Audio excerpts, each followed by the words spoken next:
Okay, so tikman na natin ang ating belechon. Alright, so ito mga sangkap natin. Belly, 1.5 kilo. So ganito yung quality niyan. Ito ang tanglad, pampasarap ng ating lulutuin at yung mga seasoning na ilalagay natin sa loob ng karne. So yan, i-roll lang natin yan gamit ang tali. So eto na. Pagkatapos natin yan i-roll, so i-oven naman natin siya ng 1 oras. So yan, ganyan na itsura niyan pagka na-i-oven na natin. At ito ang ating finished product ng ating belechon. So syempre, bago natin kainin yan, hihiwain natin yan, no?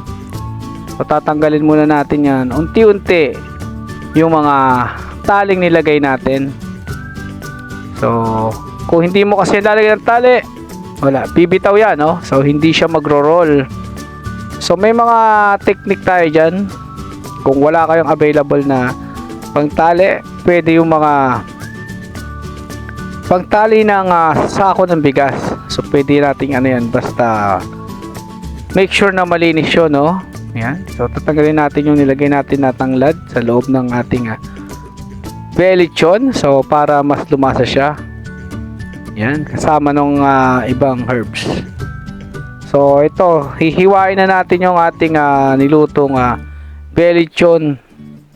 So malutong talaga yan, no? Dahil pinakuluan na natin yan at inoven pa natin para mas solid yung katas at crispy ng balat.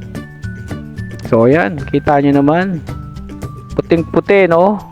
So lutong luto talaga siya kasi kung dinip-fried lang natin siya, hindi yan magiging gaya na itsura, no?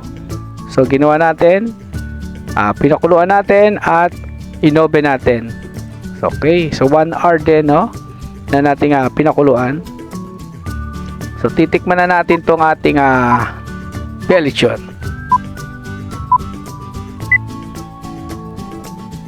Okay, so ito na ang inaantay natin. Taste test. Alright.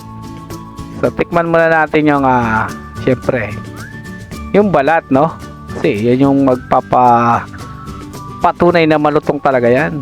So kahit medyo hindi natin siya talaga totally makakagat, pero nag-try tayo.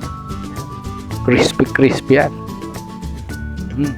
But masarap talaga ang timpla ng nilagay nating mga herbs sa loob ng ating belechon.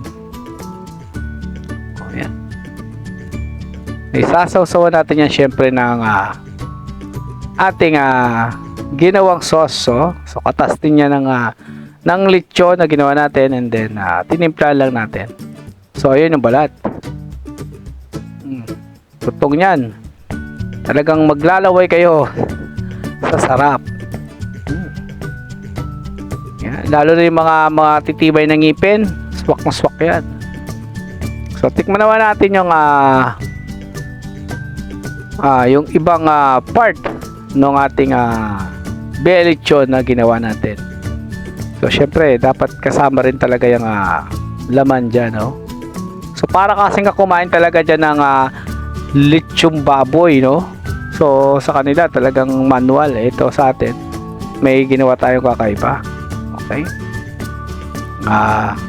katulad nga sinabi ko sa inyo kanina, pinakulan natin siya ng 1 oras, no? Gamit yung mga spices natin at inoven pa natin para lalong maging special. So wala talaga siyang mga dugo-dugo dyan na makikita. Talagang napakalambot ng meat niya at crispy yung balat. Ayan, sarap niyan. Talagang kung susubaybayan nyo kung paano ko ginawa yan, masasabi nyong swak, sarap.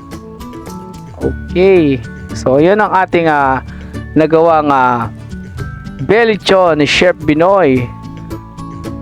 Yun, so maraming salamat sa mga nanood ng aking nilutong belechon. Sana nagustuhan nyo at kita-kita ulit tayo sa aking mga susunod na upload na magagandang mga vlogs. So thank you for watching.